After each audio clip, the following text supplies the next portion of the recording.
शादी के लिए पैसे की ज़रूरत है तो उसका बंदोबस्त मैं कर लूँगी। मैं तुमसे शादी नहीं करूँगी, तुम्हारी जान में। लाओ वो पैसे मेरे को दे दो। नहीं। वो औरत एक रिश्ते को तोड़कर दूसरा रिश्ता जोड़ने निकली थी, एक घर छोड़कर दूसरा घर बसाने निकली थी, लेकिन उसकी इस चाहत के साथ ही चल रही थी एक खौफनाक साजिश, साजिश मौत की। Yo, it's your boy Lil J. I got my man Dominicano in the house. We're taking it from the NYC to the UK, kid. Yo, Taz, drop it. दिल नवा जिया है पाल दी ते कुड़ी होई वे 16 साल दी काटी ते लगे पैर ना ते सिर ते ना चुन्नी ठहर दी हाय हाय जवानी कैर दी हो कुड़ी गर्म गर्म सानू लगदी कुड़ी नरम नरम सानू लगदी ए मोहब्बतां ने यारो लुट के ले गई दिल सारे हाय हाय जवानी कैर दी हो अखां दे नाल गल्लां करदी बिजली मारे लिश्क ना डरदी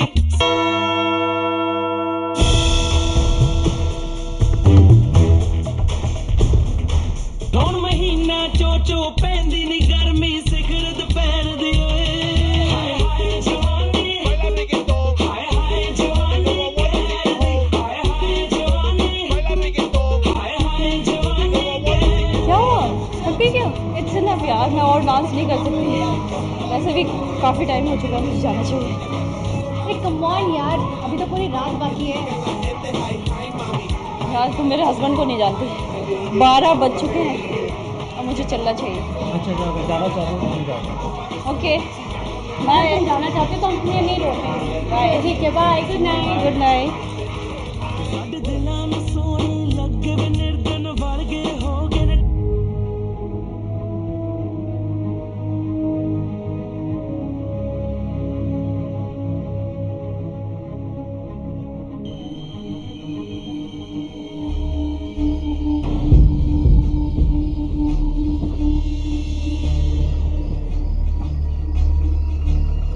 ए मैडम, मौसम हसीन है और रात गहरी, कहो तो घर छोड़ दूं? अरे तुम इडियट, मैं बेकार में इतनी देर से परेशान हो रही थी। मैंने सोचा पता नहीं कौन है। घर जा रहे हो? हाँ। अच्छा, मुझे भी मेरे घर तक छोड़ दोगे? अरे मैं भी वही तो कह रहा हूँ, चलो मेरी कार में बैठो फटाफट। ओके।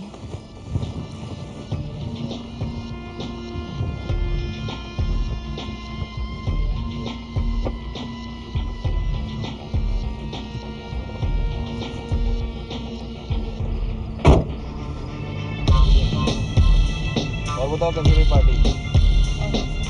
भी बोल लेता ना।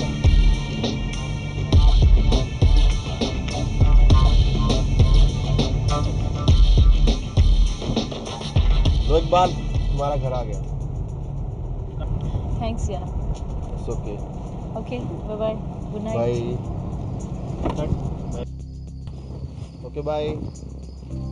ओके यार, थैंक्स। अरे इट्स ओके। बाय, कल मिलते हैं। अरे पर कहाँ? सुबह फ़ोन करके बताती हूँ। Okay bye. बाय, कल मिलते हैं। पक्का बाय। बाय।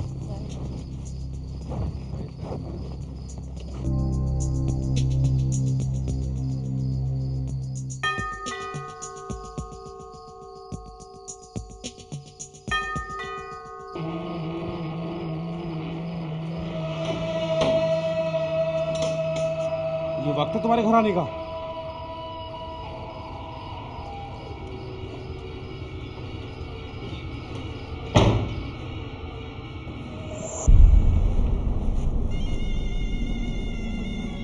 इकबाल, बदतमीजी की हद होती है। मैं तुमसे कुछ पूछ रहा हूँ। इसमें चिल्लाने की क्या बात है? पार्टी में गई थी। पार्टी में गई थी? देर हो गई। पार्टी में गई थी? किसकी पार्टी में गई थी तू? अपने उन पेक्कर दोस्तों की पार्टी में? देखो, अगर तुम्हें बोलने की तमीज नहीं है ना तो चुप रहा करो। अच्छा, उल्टा चोट कोतवाल को डटे। एक तो खुद देर से आती है, ऊपर से मुझ पे बरसती है। देखो, मैंने तुमसे शादी की है इसका ये मतलब नहीं है कि मैं तुम्हारी गुलाम हो गई हूँ। मैंने तुम्हें पहले भी कहा है और अब भी कहती हूँ कि ये मेरी जिंदगी है और इसे मैं डिसाइड करूंगी कि इसको कैसे जीना है, समझे?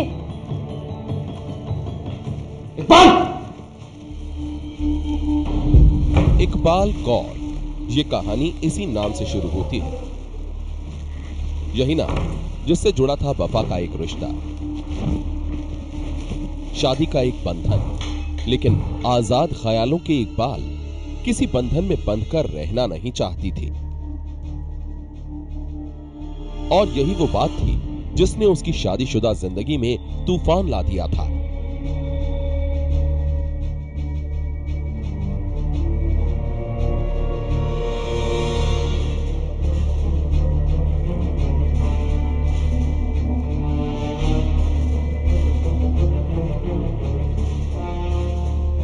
देखो इकबाल, बर्दाश्त की भी हद होती है और तुम सभी हदों को पार कर चुकी हो। रियली? मुझे तो पता ही नहीं था। जिस दिन धक्के मार के घर से बाहर निकाल दूंगा ना, तेरे को अकल ठिकाने आ जाएगी। तो धमकी दे रहे हो? तुझे ऐसा लगता है ना, तो तू यही समझ ले। जाओ पहले अपने दिमाग का इलाज कराओ। तुम्हें क्या लगता है इकबाल सिर्फ तुम्हारे भरोसे जी रही है? हाँ, सिर्फ मेरे भरोसे जी रही है। जिस दिन धक्के मार के तुम्हें इस घर से बाहर निकाल दिया ना, सड़क पे आ जाओगी तुम, सड़क पे, समझी? बस बस, ज्यादा डायलॉग मारने की जरूरत नहीं है।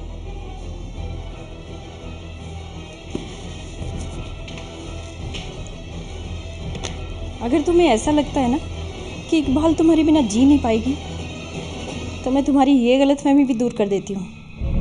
इकबाल कल ही तुम्हारा घर छोड़ के चली जाएगी। अब जाओ, चैन से सो जाओ और मुझे भी सोने दो।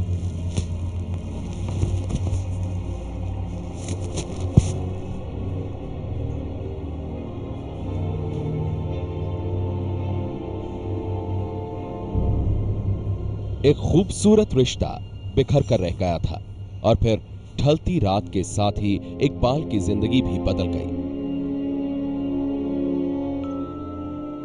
दूसरे दिन जैसे ही सूरज की किरणों ने दरवाजे पर दस्तक दी, इकबाल पति का साथ छोड़कर जिंदगी के तन्हा सफर पर निकल गई।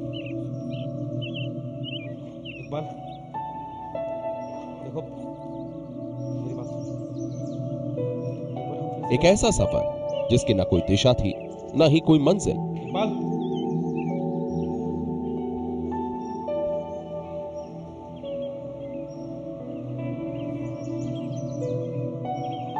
उस रोज इकबाल पूरे दिन जहां तहां भटकती रही और फिर सिर छुपाने के लिए उसने एक आशियाना भी ढूंढ लिया। एक घर जहां से शुरू होने वाली थी इकबाल की जिंदगी की दूसरी कहानी।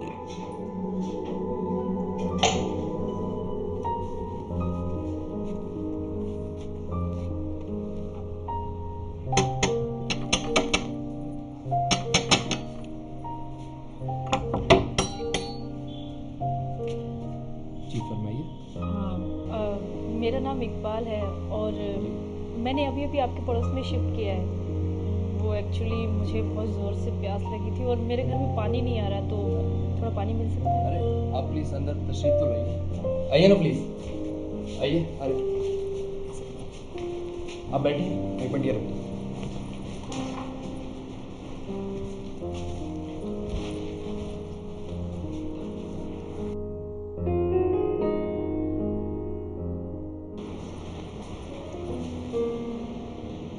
थैंक यू मिस्टर नफीस, मेरा नाम नफीस है। थैंक यू नफीस। अरे इसमें थैंक्स की क्या बात? देखिए देखिए, मैं आपका पड़ोसी हूँ और एक पड़ोसी तो दूसरे पड़ोसी के काम आता है, और आप तो वैसे भी यहाँ पे नहीं है, इसलिए मैं आपको कह रहा हूँ, अगर आपको किसी भी चीज़ की ज़रूरत हो तो मुझसे बेझिझक मांग लीजिए। आपका बहुत बहुत शुक्रिया नफीस। हाँ नफीस। ये पहला मौका था जब इकबाल नफीस से मिली थी, लेकिन पता नहीं उस छोटी सी मुलाकात में ऐसा क्या था जिसने गुजरे वक्त के साथ इकबाल और नफीस को एक दूसरे के करीब ला दिया। इतना करीब कि दोनों पड़ोसी से पहले दोस्त बने और फिर दोस्ती का वो रिश्ता अंतरंग संबंधों में भी बदल गया। नफीस, हम कब तक ऐसे मिलते रहेंगे? तुम्हें नहीं लगता अब हमें शादी कर लेनी चाहिए? लगता तो मुझे भी है, लेकिन तुम्हें पता है ना, इन सब चीज़ों के लिए कुछ पैसों की जरूरत पड़ती है। ओफो, बस इतनी सी बात। अगर शादी के लिए पैसे की ज़रूरत है तो उसका बंदोबस्त मैं कर लूँगी। अच्छा, लेकिन वो कैसे? मेरे पास दिल्ली में एक घर है, मैं उसको बेच दूँगी। बस फिर क्या है, हमारी शादी की प्रॉब्लम सॉल्व हो जाएगी।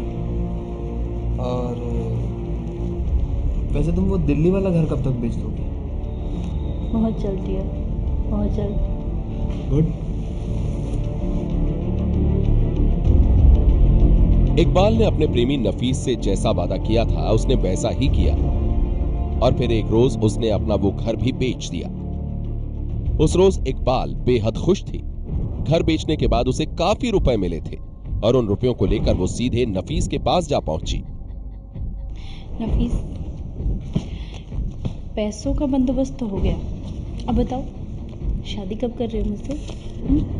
वो इकबाल, अब किस बात की देरी? कल ही हम मेरे गांव चलेंगे, वहीं पे करेंगे निकाह। ओ नफीस, तुम कितने अच्छे हो। दिल नवा जिया है पाल दी ते कुड़ी होई भी 16 साल दी, धरती ते लगे पैर ना ते सिर ते ना चुन्नी ठहर।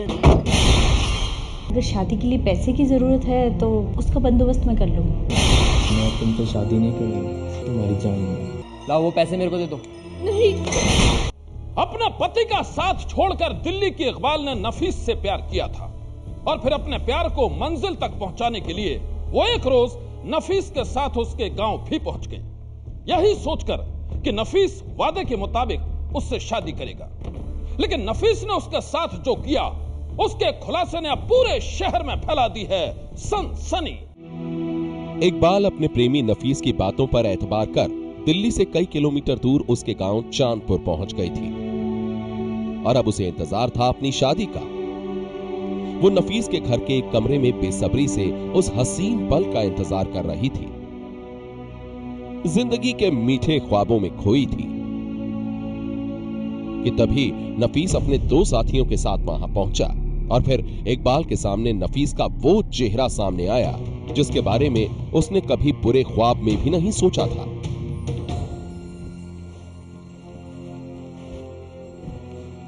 अरे वाह, आ गए तुम।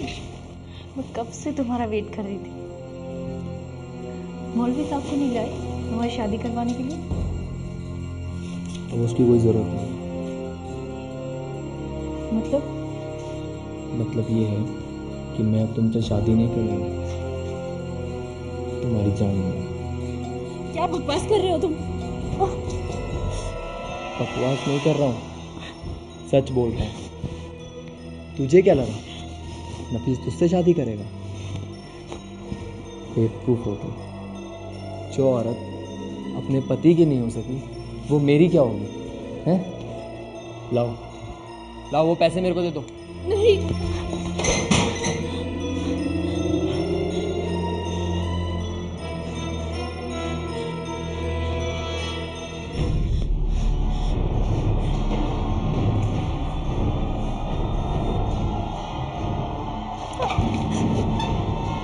छोड़ो। हाथ पकड़ के रख कस के।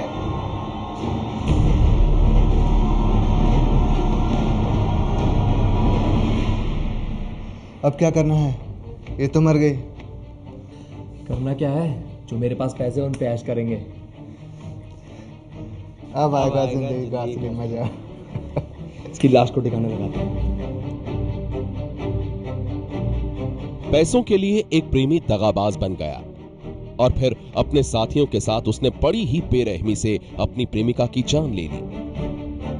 इकबाल की हत्या के बाद नफीस और उसके साथियों ने उसकी लाश को एक सुनसान इलाके में फेंक दिया और फिर सब कुछ भुलाकर अपनी जिंदगी में मशगूल हो गए। उधर कई दिनों बाद एक रोज इकबाल के एक रिश्तेदार ने अचानक ही उसके मोबाइल पर फोन किया और जब बार बार डायल करने के बाद भी इकबाल का फोन नहीं मिला तो वो पूछताछ करते हुए इकबाल के उस घर तक पहुंच गया जहां वो रहती थी, लेकिन वहां भी ताला जड़ा हुआ था। किसी अनहोनी की आशंका में इकबाल के उस रिश्तेदार ने आस पड़ोस के लोगों से भी उसके बारे में मालूमात की और इसके बाद भी जब इकबाल का कोई सुराग नहीं मिला तो उसने पुलिस में उसकी गुमशुदगी की रिपोर्ट दर्ज करा दी।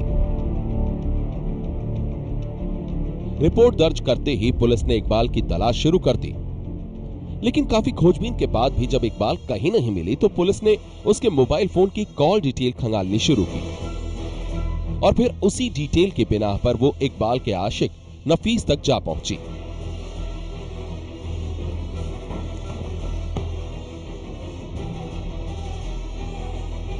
सच सच बता दे, इकबाल कहाँ है? आखिरी बार तूने उससे बात की थी? तेरे ही गांव में उसके मोबाइल का आखिरी लोकेशन भी है। बोल बे, बोल दे। पुलिस की इन बातों को सुनकर नफीस पहले तो खुद को बेगुनाह ही बताता रहा, लेकिन सख्ती बरतते ही वो टूट गया और फिर उसने कबूल कर लिया अपना गुनाह।